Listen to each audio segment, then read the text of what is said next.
एह बाणी जो जियों जाने तिस अंतर रवै हर नामा। बाणी गुरु गुरु है बाणी विच बाणी अमृत सारे।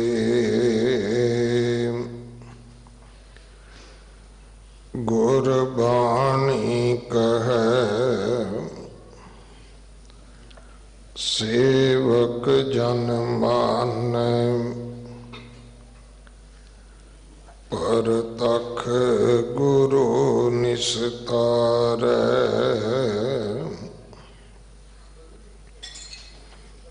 बाणी बिरलो विचारसी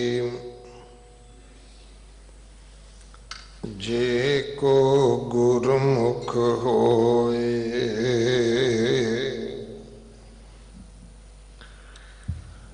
एह बाणी महापुरख की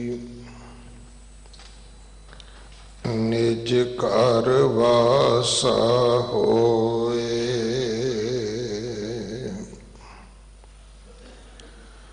बिलावल महला पंजवा ऐसी कृपा मोहे करो। संत चरण हमारो माथा नैन दर्श तन तूर परो।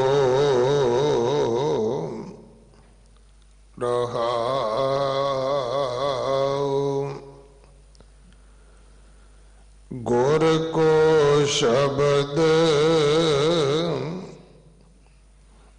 मेरा हियर बास। हर नाम मन संग तरो।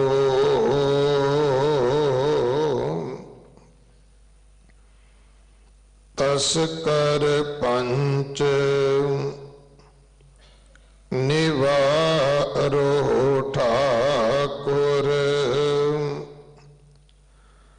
सगलो परमा होम जरो।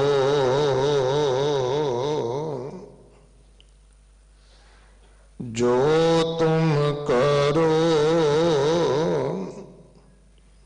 सोई पल मानै। पावन दुबदा दूर टरो।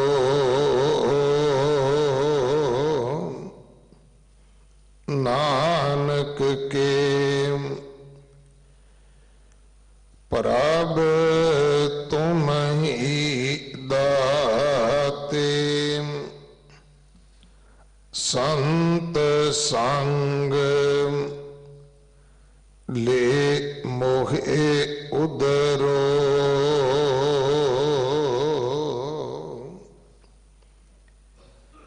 जो तुम करो सोई पल मानै।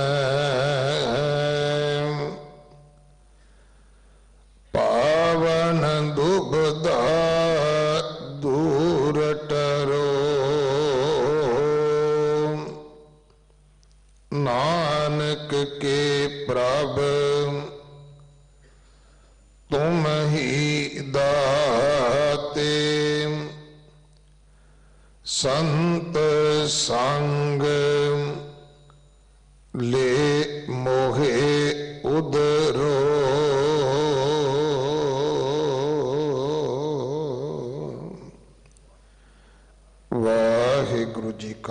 खालसा वाहिगुरु जी की फतेह। इस पावन शब्द की विचार सिंह साहब भाई संतोख सिंह जी हेड प्रचारक दिल्ली से गुरुद्वारा प्रबंधक कमेटी आप जी नूं सरवण करवाउणगे। इस महीने की संग्रांद 16 तरीक नूं है। गुरु कलगीधर पातशाह जी का पवित्र प्रकाश गुरपुरब 28 दसंबर नूं है। 28 दसंबर नूं ही नगर कीर्तन सजेगा। आप जी ने हाजरियां भर के सेवा करके गुरु की बख्शिशां प्राप्त करनियां जी।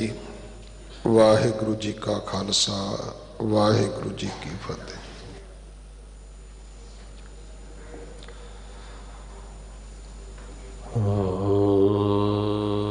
वाहिगुरु साहिब जी। रतना रतन पदारथ रतना रतन पदारथ बहु सागर भरिया राम। बाणी गुरबाणी लागे तिन हथ चढ़िया राम। गुरबाणी लागे तिन हथ चढ़िया निर्मोलक रतन अपारा। हर हर नाम अतोलक पाया तेरे भगत परे भंडारा।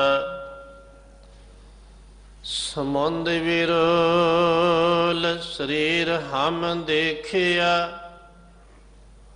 एक वसत अनूप दिखाए।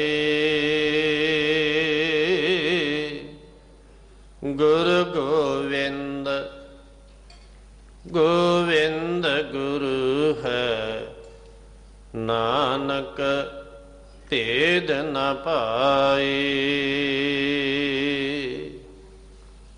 गुरु गोविंद गोविंद गुरु है नानक भेद न पाए। भगत भंडार गुरबाणी लाल। गावत सुनत कमावत निहाल। गावत सुनत कमावत निहाल।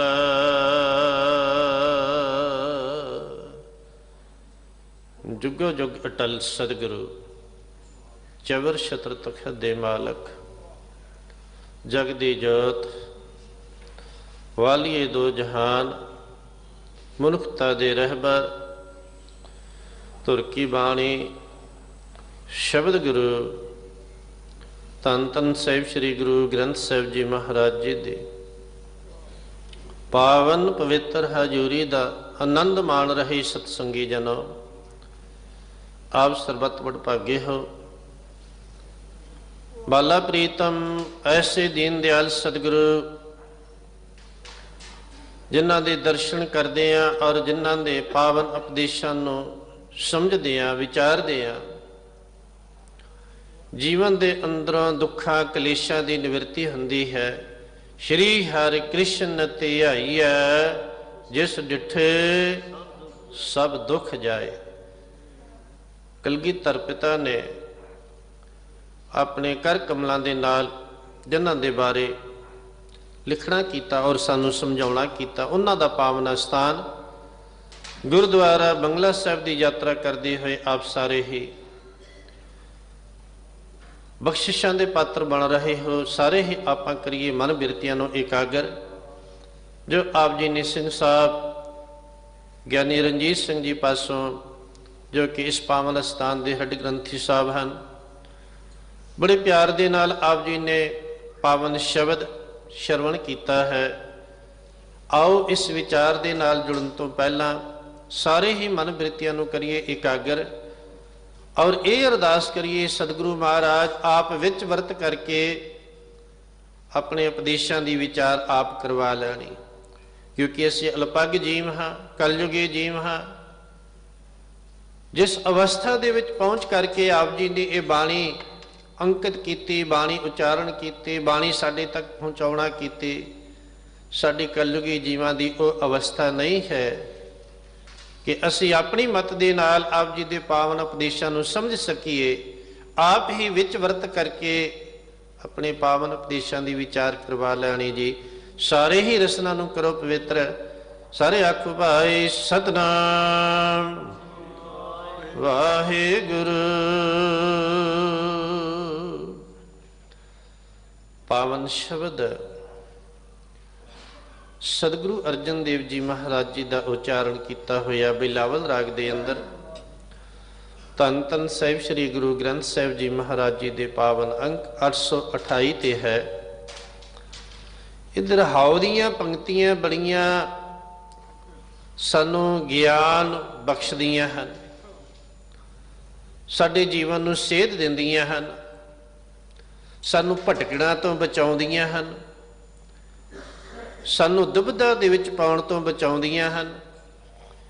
ਕਿਉਂਕਿ ਅੱਜ ਅਸੀਂ ਦੁਬਿਧਾ ਦੇ ਵਿੱਚ ਪਏ ਹੋਏ ਹਾਂ। ਬਹੁਤਾਤ ਜਿਹੜੀ ਹੈ ਨਾ ਸਾਡੀ, ਉਹ ਦੁਬਿਧਾ ਦੇ ਵਿੱਚ ਹੈ, ਭਟਕਣਾ ਦੇ ਵਿੱਚ ਹੈ। ਅਗਿਆਨਤਾ ਦੇ ਕਾਰਨ ਮਨੁੱਖ ਦੇਖੋ ਦੇਖੀ ਗੁਰੂ ਸਾਹਿਬਾਂ ਦੇ ਉਪਦੇਸ਼ਾਂ ਦੀ ਉਲੰਘਣਾ ਕਰਦਾ ਹੋਇਆ ਗੁਰੂ ਸਾਹਿਬਾਂ ਦੇ ਦਰਸਾਏ ਮਾਰਗ ਤੋਂ ਪਾਸੇ ਜਾ ਕਰਕੇ ਫਿਰ ਇਸ ਸੰਸਾਰ ਦੇ ਵਿੱਚ ਖਚਿਤ ਹੋ ਰਿਹਾ ਹੈ। ਦਿਨ ਪ੍ਰਤੀ ਦਿਨ ਵੱਧਦਾ ਜਾ ਰਿਹਾ ਹੈ ਉਸ ਪਾਸੇ ਵੱਲ ਰੁਝਾਨ। ਗੁਰੂ ਸਾਹਿਬਾਂ ਨੇ ਦੇਖੋ, ਕਿਉਂਕਿ ਗੁਰੂ ਸਾਹਿਬਾਂ ਦੀ ਬਾਣੀ ਤਿੰਨਾਂ ਕਾਲਾਂ ਦੇ ਵਿੱਚ ਹੀ ਉਪਦੇਸ਼ ਬਰਾਬਰ ਦਿੰਦੀ ਹੈ। ਭਾਵੇਂ ਉਹ ਬੀਤ ਗਿਆ ਸਮਾਂ ਹੈ ਜਦੋਂ ਗੁਰੂ ਸਾਹਿਬਾਂ ਨੇ ਇਹ ਬਾਣੀ ਉਚਾਰਨ ਕੀਤੀ, ਇਹ ਧੰਨ ਧੰਨ ਸਾਹਿਬ ਸ੍ਰੀ ਗੁਰੂ ਗ੍ਰੰਥ ਸਾਹਿਬ ਜੀ ਮਹਾਰਾਜ ਨਾਮ ਦਾ ਜਹਾਜ਼ ਤਿਆਰ ਕੀਤਾ, ਭਾਵੇਂ ਉਹ ਸਮਾਂ ਸੀ, ਭਾਵੇਂ ਹੁਣ ਚੱਲ ਰਿਹਾ ਹੈ ਤੇ ਭਾਵੇਂ ਆਉਣ ਵਾਲਾ ਸਮਾਂ ਹੋਵੇਗਾ। ਇਹ ਤਿੰਨਾਂ ਕਾਲਾਂ ਦੇ ਵਿੱਚ ਹੀ ਸਾਨੂੰ ਬਰਾਬਰ ਗਿਆਨ ਦਿੰਦੀ ਹੈ। ਹਰ ਵੇਲੇ ਸਾਨੂੰ ਇਹ ਸੇਧ ਬਖਸ਼ਦੀ ਹੈ। ਸਾਡੇ ਜੀਵਨ ਨੂੰ ਸਵਾਰਨ ਵਾਸਤੇ ਮਨੁੱਖ ਹੈ, ਤੈਨੂੰ ਇਹ ਜੀਵਨ ਮਿਲਿਆ ਹੈ ਤੇ ਕਿਸ ਵਾਸਤੇ ਮਿਲਿਆ ਹੈ। ਤੂੰ ਪਹਿਲਾਂ ਇਹ ਸੋਚਣਾ ਹੈ ਤੇਰਾ ਮਕਸਦ ਕੀ ਹੈ।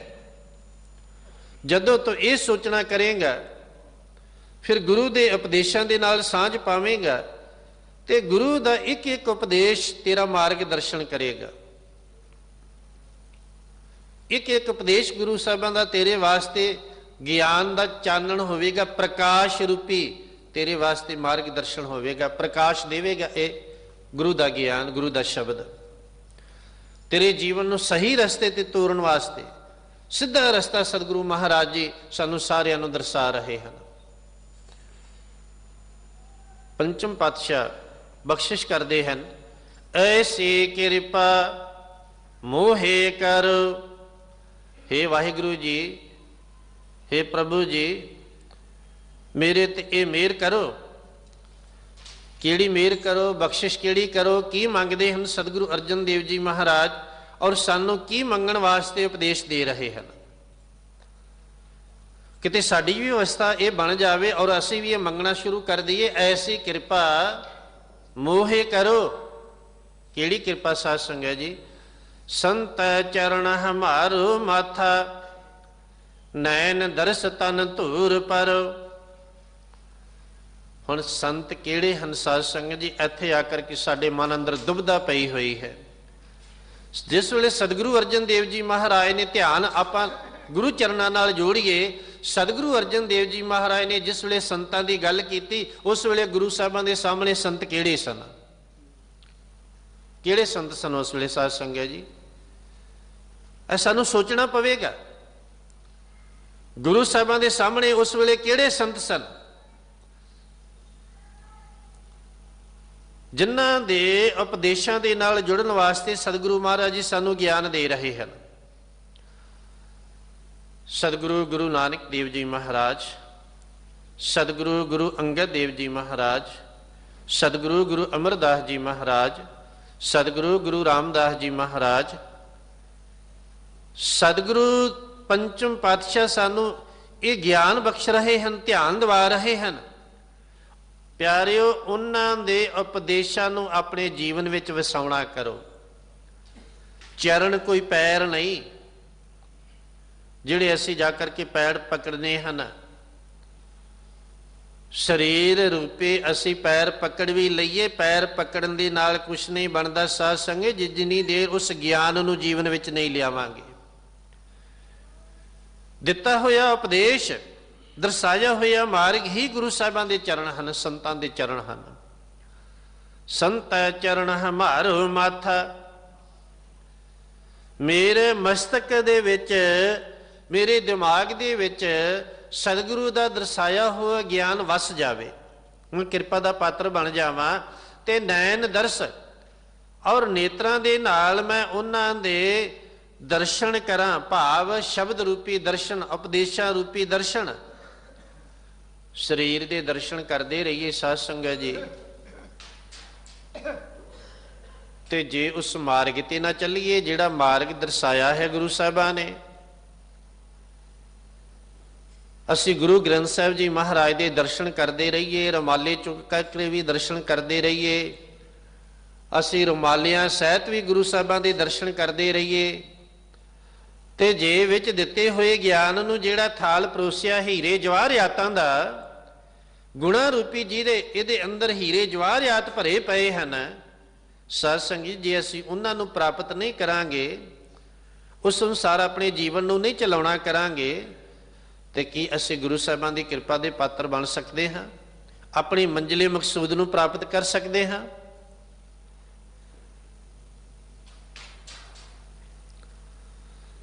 ਭਾਈ ਸਾਹਿਬ ਭਾਈ ਨੰਦ ਲਾਲ ਸਿੰਘ ਜੀ ਨੇ ਬੜਾ ਸੁੰਦਰ ਬਿਆਨ ਕੀਤਾ। ਉਹ ਕਹਿੰਦੇ ਹਨ, ਮੁਰਸ਼ਦੇ ਕਾਮਲ ਅਲਾਜ਼ੇ ਈ ਦਿਲ ਕੁਨਦ। ਕਹਿੰਦੇ ਜਿਹੜਾ ਕਾਮਲ ਮੁਰਸ਼ਦ ਹੈ ਨਾ, ਕਾਮਲ ਮੁਰਸ਼ਦ, ਕਾਮਲ ਉਸਤਾਦ, ਕਾਮਲ ਗੁਰੂ, ਪੂਰਾ ਗੁਰੂ, ਉਹ ਦਿਲਾਂ ਨੂੰ ਅਨਿਆਲੇ ਤੀਰ ਮਾਰਦੇ ਹਨ। ਉਹ ਦਿਲ ਦਾ ਇਲਾਜ ਕਰਦੇ ਹਨ, ਹਿਰਦੇ ਦਾ ਇਲਾਜ ਕਰਦੇ ਹਨ। ਮੁਰਸ਼ਦੇ ਕਾਮਲ ਇਲਾਜੇ ਈ ਦਿਲ ਕੁਨਦ, ਦਿਲ ਦਾ ਇਲਾਜ, ਹਿਰਦੇ ਦਾ ਇਲਾਜ। ਬਾਹਰ ਮੁਖੀ ਚਰਨਾਂ ਦੇ ਨਾਲ ਜੁੜਨ ਨਾਲ ਗੱਲ ਨਹੀਂ ਬਣਨੀ, ਬਾਹਰ ਮੁਖੀ ਦਰਸ਼ਨ ਕਰਨ ਦੇ ਨਾਲ ਗੱਲ ਨਹੀਂ ਬਣਨੀ। ਜੇ ਅਸੀਂ ਸਤਿਗੁਰੂ ਦੇ ਕੋਲ ਆ ਕਰਕੇ ਸਤਿਗੁਰੂ ਦੇ ਉਪਦੇਸ਼ਾਂ ਨੂੰ ਆਪਣੇ ਜੀਵਨ ਵਿੱਚ ਨਹੀਂ ਲਿਆਉਂਦੇ ਸਾਧ ਸੰਗਤ ਜੀ, ਜੋ ਸਤਿਗੁਰੂ ਕੋਲੋਂ ਅਸੀਂ ਸ਼ਰਵਣ ਕਰਦੇ ਹਾਂ, ਜੇ ਸਤਿਗੁਰੂ ਦੇ ਕੋਲੋਂ ਅਸੀਂ ਜੋ ਸਮਝਣ ਦਾ ਯਤਨ ਕਰਨ ਵਾਸਤੇ ਆਉਂਦੇ ਹਾਂ, ਉਹ ਅਸੀਂ ਉਸ ਤੋਂ ਵਾਂਝੇ ਰਹਿ ਜਾਂਦੇ ਹਾਂ, ਖੁੱਝ ਜਾਂਦੇ ਹਾਂ। ਕੀ ਕਰੇ? ਸਤਿਗੁਰੂ ਅਰਜਨ ਦੇਵ ਜੀ ਮਹਾਰਾਜ ਦਾ ਸੰਸਕ੍ਰਿਤੀ ਸ਼ਲੋਕਾਂ ਦੇ ਅੰਦਰ ਬਹੁਤ ਸੁੰਦਰ ਫਰਮਾਨ ਹੈ। ਗੁਰੂ ਸਾਹਿਬਾਂ ਨੇ ਨਾ, ਖਟ ਲਖਣ ਪੂਰਨ ਪੁਰਖ ਹੈ, ਨਾਨਕ ਨਾਮ ਸਾਧ ਸਵਜਣ ਹੈ। ਸੰਸਕ੍ਰਿਤੀ ਸ਼ਲੋਕਾਂ ਦੇ ਅੰਦਰ ਬਹੁਤ ਸੁੰਦਰ ਬਿਆਨ ਕੀਤਾ ਹੈ। ਜਿਹੜਾ ਪੂਰਨ ਗੁਰੂ ਹੈ ਨਾ, ਜਿਹੜਾ ਪੂਰਨ ਸੰਤ ਹੈ, ਸਾਧ ਹੈ, ਸਾਧ ਜਿਹਨੇ ਆਪਣੇ ਮਨ ਨੂੰ ਸਾਧਿਆ, ਆਪਣੇ ਇੰਦਰੀਆਂ ਨੂੰ ਸਾਧਿਆ ਹੈ, ਉਹ ਸਾਧ ਹੈ।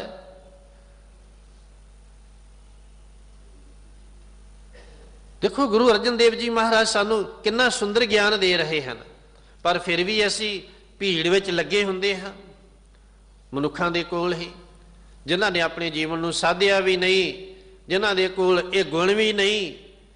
ਜਦੋਂ ਅਸੀਂ ਕਿਸੇ ਦੇ ਕੋਲ ਬੈਠੀਏ, ਕਿਸੇ ਦੇ ਕੋਲ ਜਾਈਏ, ਤੇ ਇਹ ਦੇਖਣਾ ਕਰੀਏ ਜੋ ਸਤਿਗੁਰੂ ਅਰਜਨ ਦੇਵ ਜੀ ਮਹਾਰਾਜ ਨੇ ਸਾਨੂੰ ਸਮਝਾਇਆ ਵੀ ਜਿਹੜਾ ਸਾਧ ਹੈ ਨਾ, ਜਿਹੜਾ ਸੰਤ ਹੈ ਨਾ, ਉਹਦੇ 6 ਲੱਛਣ ਹਨ। 6 ਗੁਣ, 6 ਲੱਛਣ। ਪਹਿਲਾਂ ਸਾਨੂੰ ਉਹ ਵੇਖਣ ਦੀ ਲੋੜ ਹੈ। 6 ਲੱਛਣ ਗੁਰੂ ਸਾਹਿਬਾਂ ਨੇ ਦੱਸਣਾ ਕੀਤੇ ਹਨ ਪੰਚਮ ਪਾਤਸ਼ਾਹ ਨੇ। ਭਈ ਮੰਤਰੰ ਰਾਮ ਰਾਮ ਨਾਮੰ,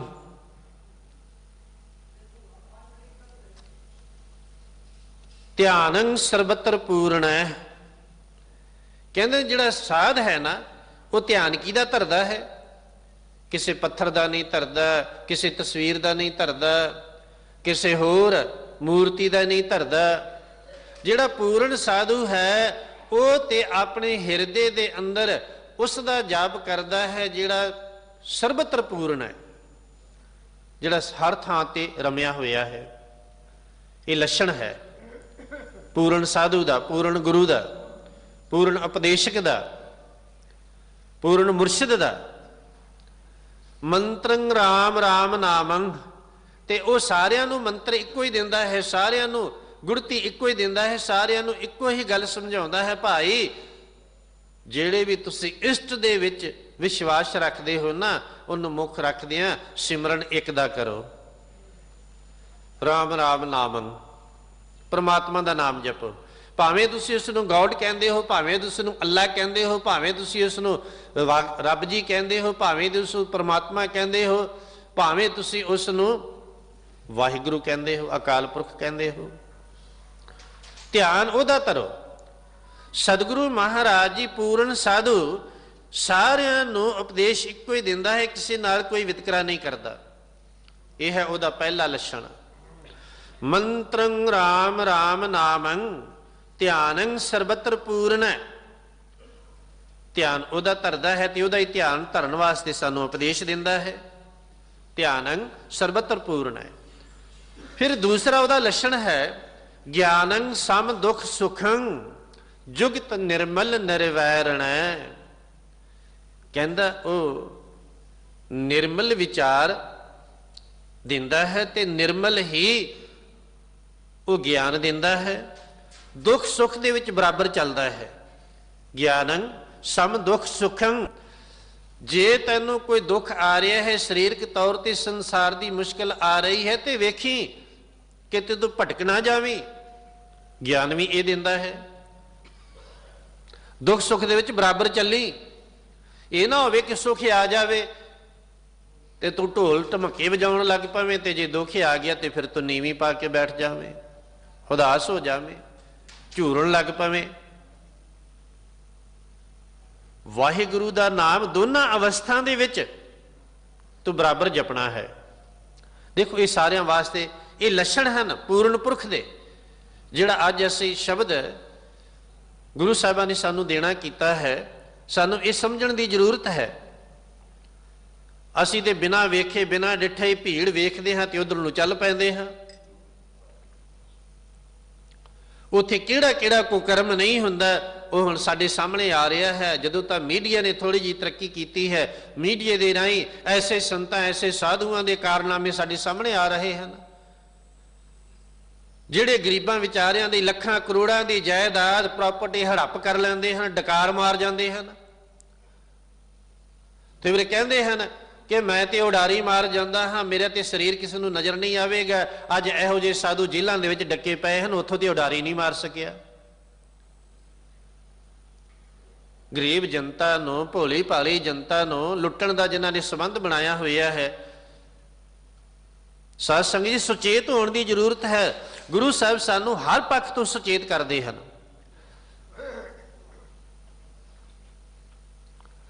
ਗਿਆਨੰ ਸਮ ਦੁਖ ਸੁਖੰ, ਜੁਗਤ ਨਿਰਮਲ ਨਿਰਵੈਰਣੈ। ਸਾਰਿਆਂ ਦੇ ਨਾਲ ਸਨੇਹ ਕਰਨਾ, ਸਾਰਿਆਂ ਦੇ ਨਾਲ ਪਿਆਰ ਕਰਨਾ, ਹਿਰਦੇ ਦਾ ਵੈਰ ਵਿਰੋਧ ਗਵਾਉਣਾ, ਦੁੱਖ ਸੁੱਖ ਦੇ ਵਿੱਚ ਉਸ ਮਾਲਕ ਦਾ ਸਿਮਰਨ ਕਰਨਾ, ਕਦੇ ਭੁੱਲਣਾ ਨਹੀਂ। ਇਹ ਦੁੱਖ ਸੁੱਖ ਜਿਹੜੇ ਹਨ ਇਹ ਤੇ ਸਰੀਰ ਦੇ ਕੱਪੜੇ ਹਨ, ਕਦੇ ਦੁੱਖ ਆ ਗਿਆ ਕਦੇ ਸੁੱਖ ਆ ਗਿਆ। ਪਰ ਗੁਰੂ ਸਾਹਿਬ ਕਹਿੰਦੇ ਇਹਦੇ ਵਿੱਚ ਤੇਰੀ ਬਿਰਤੀ ਜਿਹੜੀ ਉਹ ਚਾਟ ਨਾ ਹੋਵੇ, ਤੂੰ ਡੋਲੇ ਨਾ। ਇਹ ਗਿਆਨ ਦਿੰਦੇ ਹਨ ਸਾਨੂੰ ਪੂਰਨ ਜਿਹੜੇ ਪੁਰਖ ਹਨ, ਸਤਿਗੁਰੂ ਸੰਤ ਜਿਹੜੇ ਹਨ, ਜਿਹੜੇ ਸਾਧੂ ਹਨ। ਇਹ 6 ਲੱਛਣ ਜਿਹੜੇ ਗੁਰੂ ਸਾਹਿਬਾਂ ਨੇ ਦਰਸਾਉਣਾ ਕੀਤੇ। ਪਹਿਲਾ ਕਿ ਮੰਤਰੰ ਰਾਮ ਰਾਮ ਨਾਮੰ, ਧਿਆਨੰ ਸਰਬਤਰ ਪੂਰਣੈ, ਗਿਆਨੰ ਸਮ ਦੁਖ ਸੁਖੰ, ਜੁਗਤ ਨਿਰਮਲ ਨਿਰਵੈਰਣੈ, ਦਿਆਲੰ ਸਰਬ ਜੀਆ। ਦਿਆਲੰ ਸਰਬਤਰ ਜੀਆ, ਉਹ ਸਾਰਿਆਂ ਦੇ ਉੱਪਰ ਦਿਆਲਤਾ ਕਰਦੇ ਹਨ। ਆਖੋ ਸਤਨਾਮ ਸ਼੍ਰੀ ਵਾਹਿਗੁਰੂ। ਇਹ ਨਹੀਂ ਕਿ ਗਰੀਬ ਆ ਗਿਆ ਤੇ ਹੋਰ ਬਿਰਤੀ, ਤੇ ਅਮੀਰ ਆ ਗਿਆ ਤੇ ਹੋਰ ਬਿਰਤੀ। ਅਮੀਰ ਆ ਗਿਆ ਤੇ ਕੋਲ ਬਿਠਾ ਕਰਕੇ ਦੁੱਧ ਦੇ ਗਿਲਾਸ ਪਿਆਉਣੇ, ਤੇ ਗਰੀਬ ਆ ਗਿਆ ਤੇ ਉਹਨੂੰ ਅੰਦਰ ਨਹੀਂ ਵੜਨ ਦੇਣਾ। ਐਸੀ ਬਿਰਤੀ ਨਹੀਂ।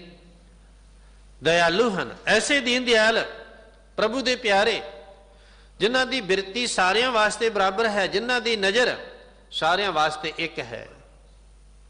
ਦਇਆਲੰ ਸਰਬਤਰ ਜੀਆ ਪੰਚ ਦੋਖ ਵਿਵਰਜਿਤ ਹੈ। ਫਿਰ ਆ ਜਿਹੜੇ ਕਾਮ, ਕ੍ਰੋਧ, ਲੋਭ, ਮੋਹ, ਹੰਕਾਰ ਹਨ, ਇਹਨਾਂ ਤੋਂ ਸਦਾ ਉੱਪਰ ਉੱਠ ਕੇ ਰਹਿੰਦੇ ਹਨ। ਇਹ ਉਹਨਾਂ ਦੇ ਨੇੜੇ ਨਹੀਂ ਆਉਂਦੇ, ਇਹਦੇ ਵਿੱਚੋਂ ਖਚਿਤ ਨਹੀਂ ਹੁੰਦੇ, ਔਰ ਜੀਆਂ ਉੱਤੇ ਦਇਆ ਕਰਦੇ ਹਨ। ਇਹ ਤੀਸਰਾ ਗੁਣ, ਤੀਸਰਾ ਲੱਛਣ। ਚੌਥਾ ਲੱਛਣ ਕੀ ਹੈ? ਭੋਜਨੰ ਗੋਪਾਲ ਕੀਰਤਨੰ। ਉਹਨਾਂ ਦਾ ਭੋਜਨ ਕੀ ਹੈ? ਰਾਤ ਦਿਨ ਆਤਮਾ ਦੀ ਖੁਰਾਕ ਕੀ ਹੈ? ਉਹਨਾਂ ਦੇ ਮੂੰਹ ਤੋਂ ਵਾਹਿਗੁਰੂ ਵਾਹਿਗੁਰੂ ਚੱਲਦਾ ਰਹਿੰਦਾ ਹੈ, ਰਾਮ ਨਾਮ ਚੱਲਦਾ ਰਹਿੰਦਾ ਹੈ, ਪ੍ਰਮਾਤਮਾ ਦਾ ਸਿਮਰਨ ਕਰਦੇ ਰਹਿੰਦੇ ਹਨ, ਔਰ ਦੂਸਰਿਆਂ ਨੂੰ ਵੀ ਇਹੋ ਖੁਰਾਕ ਪ੍ਰਾਪਤ ਕਰਨ ਵਾਸਤੇ ਉਪਦੇਸ਼ ਦਿੰਦੇ ਹਨ। ਇਹ ਉਹਨਾਂ ਦਾ ਚੌਥਾ ਲੱਛਣ। ਭੋਜਨੰ ਗੋਪਾਲ ਕੀਰਤਨੰ। ਅਲਪ ਮਾਇਆ ਜਲ ਕਮਲ ਰਹਿਤ ਹੈ। ਕਹਿੰਦੇ ਨੂੰ ਮਾਇਆ ਦੇ ਨਾਲ ਸਨੇਹ ਨਹੀਂ ਪਾਉਂਦੇ। ਉਹਨਾਂ ਦੇ ਬੈਂਕ ਬੈਲੈਂਸ ਕਰੋੜਾਂ ਅਰਬਾਂ ਦੇ ਵਿੱਚ ਨਹੀਂ ਹੁੰਦੇ। ਉਹ ਤੇ ਜਿਵੇਂ ਆਉਂਦਾ ਉਵੇਂ ਵਰਤਾਈ ਜਾਂਦੇ ਹਨ। ਆਖੋ ਸਤਨਾਮ ਸ਼੍ਰੀ ਵਾਹਿਗੁਰੂ। ਤੇ ਇਉਂ ਰਹਿੰਦੇ ਹਨ ਇਸ ਸੰਸਾਰ ਦੇ ਪਦਾਰਥਾਂ ਦੇ ਵਿੱਚ, ਜਿਵੇਂ ਜਲ ਦੇ ਵਿੱਚ ਕਮਲ ਫੁੱਲ ਰਹਿੰਦਾ ਹੈ। ਅਲਪ ਮਾਇਆ ਜਲ ਕਮਲ ਰਹਿਤਾ ਹੈ। ਜਿਵੇਂ ਕਮਲ ਰਹਿੰਦਾ ਹੈ ਜਲ ਦੇ ਵਿੱਚ, ਉਹਦੇ ਪੰਖੜੀਆਂ ਨੂੰ ਜਲ ਨਹੀਂ ਛੂੰਹਦਾ, ਇਵੇਂ ਹੀ ਪ੍ਰਭੂ ਦੇ ਪਿਆਰੇ ਇਹ ਪਦਾਰਥਾਂ ਦੇ ਵਿੱਚ ਰਹਿੰਦੇ ਆ, ਸੰਸਾਰ ਦੇ ਵਿੱਚ ਰਹਿੰਦੇ ਆ। ਦੁਨੀਆ ਉਹਨਾਂ ਨੂੰ ਕਿੰਨੀ ਨਮਸਕਾਰਾਂ ਕਰਦੀ ਹੋਵੇ, ਪਰ ਉਹ ਇਹ ਪ੍ਰਭਤਾ ਤੋਂ ਉੱਪਰ ਉੱਠ ਕੇ ਰਹਿੰਦੇ ਹਨ। ਇਹ ਉਹ ਪ੍ਰਮਾਤਮਾ ਦੀ ਦਾਤ ਸਮਝਦੇ ਹਨ, ਤੇ ਜਿਵੇਂ ਆਉਂਦਾ ਹੈ ਨਾ ਪਦਾਰਥ ਆਉਂਦੇ ਨੇ ਵਰਤਾਈ ਜਾਂਦੇ ਹਨ, ਆਪਣੇ ਕੋਲ ਸੰਭਾਲ ਕੇ ਨਹੀਂ ਰੱਖਦੇ। ਇਹ ਹੈ ਉਹਨਾਂ ਦਾ ਚੌਥਾ ਗੁਣ। ਭੋਜਨੰ ਗੋਪਾਲ ਕੀਰਤਨੰ ਅਲਪ ਮਾਇਆ ਜਲ ਕਮਲ ਰਹਿਤ ਹੈ।